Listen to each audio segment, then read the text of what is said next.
Mwanzo 26 mstari wa kwanza. Ikawa njaa katika nchi. Mbali na njaa ile ya kwanza iliyokuwa siku za Ibrahimu. Isaka akamwendea Abimeleki. Mfalme wa Wafilisti.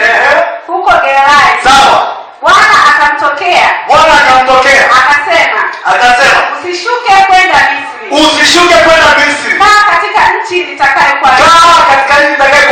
Kaa ugenini katika nchi hiyo. Mungu anamwambia kaa ugenini katika nchi hiyo. Nami nitakuwa pamoja nawe. Bwana anamwambia Isaka kaa katika nchi ya ugeni, lakini moja ya jambo kubwa kuliko yote ambalo mimi linanigusa na linanifresha, Bwana anasema nitakuwa pamoja nawe.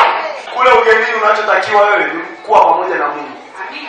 Kilichomsaidia Yusufu ugenini alikaa na Mungu.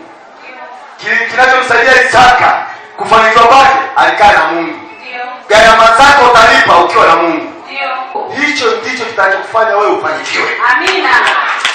Endelea Bwana. Na kukubariki. Nitakaa pamoja na wewe na kukubariki. Kubarikiwa maana yake ni kuzidishwa. Ukifanya biashara inazidishwa. Ukilima unavuna sana. Amina. Ukiuza unauza kidogo unapata hela nyingi. Amina. Na mpaka anasema huyu dawa na sio dawa. Mungu akiwa upande wako, hayupo aliye kinyume chako.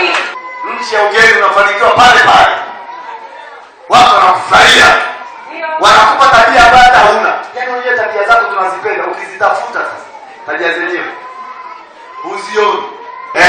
Itazidisha uzao wako utazidi kama nyota za mbinguni. Ni baraka, ni agizo la Mungu uzao kuongezeka. Amina. Endelea. Nami nitakupa uzao wako nchi hizi. Zote. Na nchi hizi nitaupa uzao wako. Maana yake watoto wako kumiliki, watoto wako kuwa viongozi wa serikali, watoto wako kushika nafasi za serikali, watoto wako kuwa wabunge, watoto wako kuwa mawaziri, watoto wako kuwa rais. Inawezekana.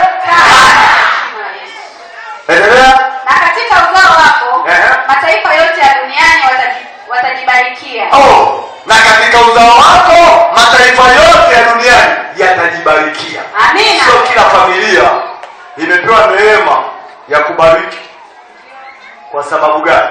Kama wewe baba mama ni mcha Mungu, ndio unapewa ile neema ya utumishi na kuachilia baraka kwa wengine. Sio kila mtu.